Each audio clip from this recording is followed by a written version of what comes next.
Olá, alunos do terceiro ano. Estou gravando esse vídeo aqui para dar algumas dicas sobre as posições relativas de duas retas.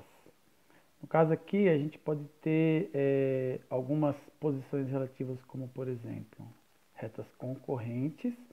Retas concorrentes é quando uma cruza com a outra, né? Que nem, por exemplo, quando você está num campeonato, aí um time cruza com o outro. São times que estão concorrendo um contra o outro. Então, por isso, concorrentes. Então, toda vez que tiver um cruzamento entre as retas, esse cruzamento a gente chama de retas concorrentes.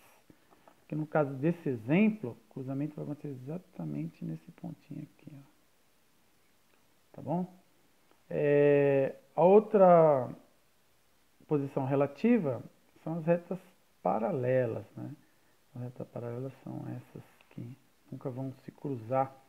Então a reta R e a reta S, elas jamais vão se cruzar, por isso que elas são paralelas.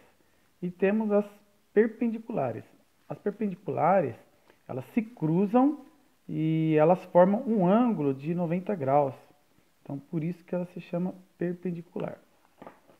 Agora vamos dar uma olhadinha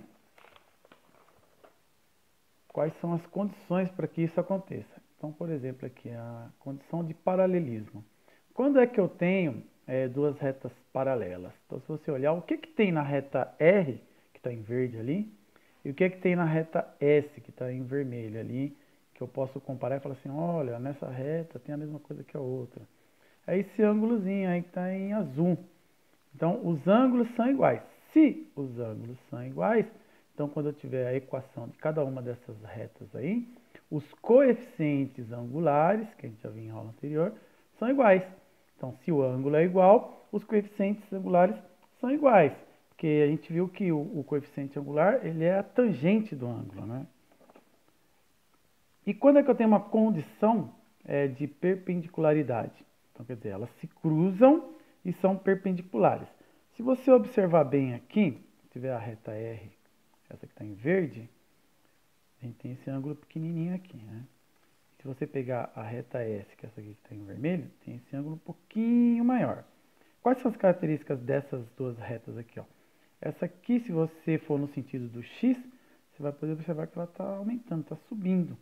E essa aqui, a reta S, que está em vermelho, você vai reparar que ela está descendo. A gente já viu, né, que em aulas anteriores, quando a reta está indo para cima, ó, sinalzinho positivo. Quando a reta está indo para baixo, sinalzinho negativo.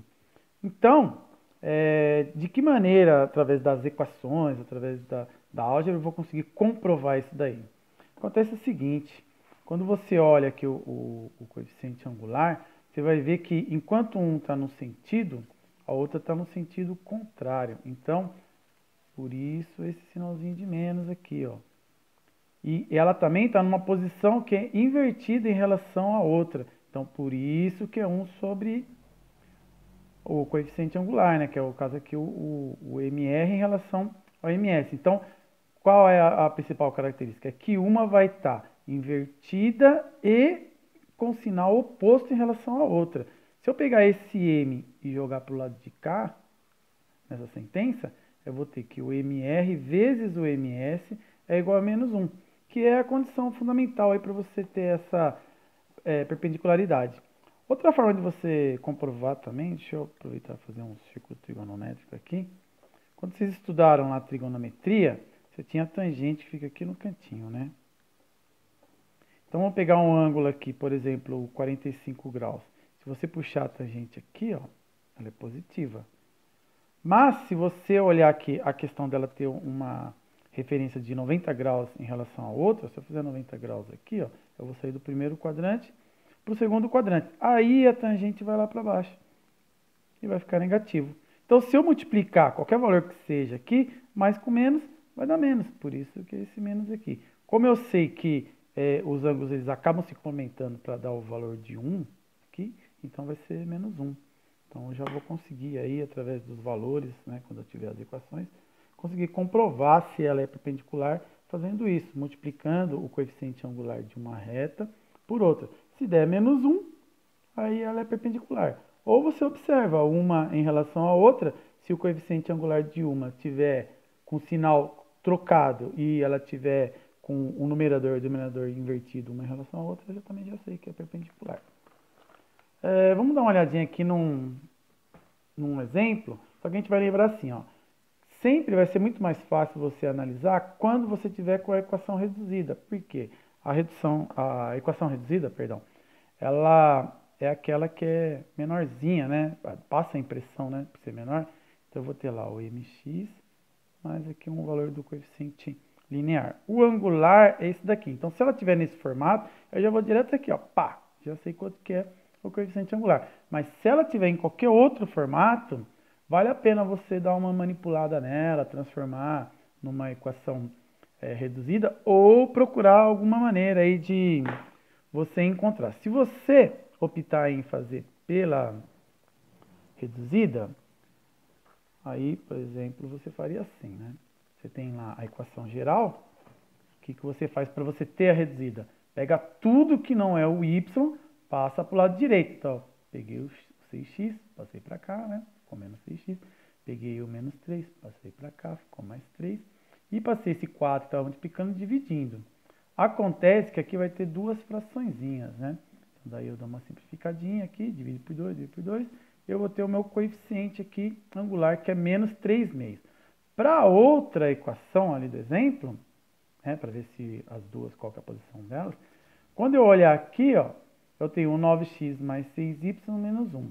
Eu passo o 9x para o outro lado, vai ficar menos 9x. Passo esse menos 1, vai ficar mais 1. Passo esse 6 dividindo. Como tem duas fraçõezinhas, aí vai ficar dividido por 6. Aqui eu já dei uma simplificada, tá? Dividir por 3, dividir por 3. Vocês vão ver que o coeficiente angular da reta S deu o mesmo da reta R. Então, eu posso dizer que o MR é igual a MS, então elas são paralelas.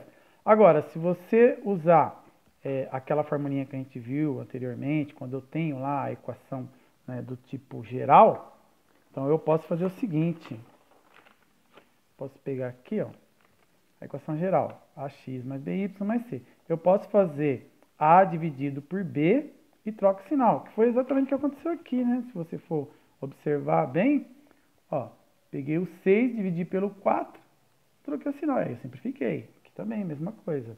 Peguei o 9, dividi por 6, troquei o sinal. E aí, elas são paralelas. Então, aqui um exemplozinho, aqui, como a gente faria se caso eu estivesse nessa situação. Beleza? Então, vou passar alguns exercícios do livro para vocês fazerem. Aí, qualquer dúvida, entre em contato. Eu vou estar à disposição todos os dias, segunda a sexta-feira, das 9 às 12, tá?